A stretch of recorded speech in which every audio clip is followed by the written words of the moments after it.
hakuna mengi ambayo wanaweza kuyafanya.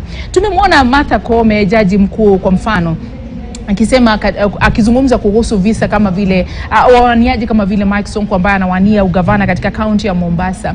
Je, unadhani kuna jitihada zozote ambazo zinawekwa kuweza kuona kwamba viongozi wanaochaguliwa ni watu wenye maadili?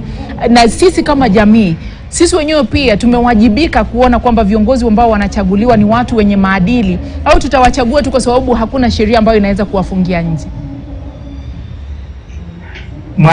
Mwana Kenya ambaye anapiga kura, wengi wa wana Kenya hawajui wanachagua nani.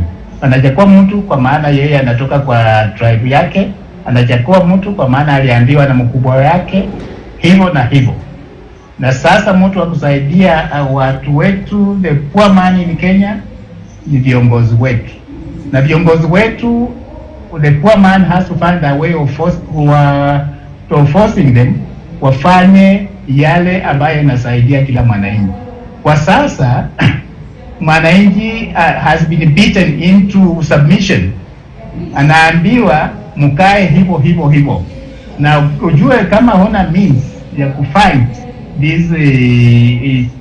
these groups, inakuwa vigumu, kwa maana huna hela, huna pengine education, hauna njia ya kuendelea.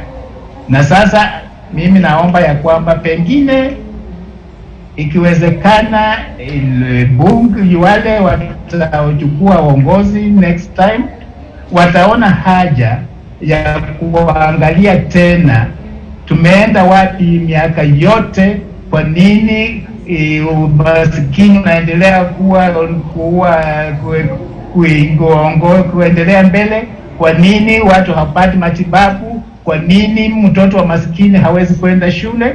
This economic freedom ndio sasa tunataka tuchungulie, na kama itawezekana, it can only be done through having a convention like the one we had, ambaye tupatia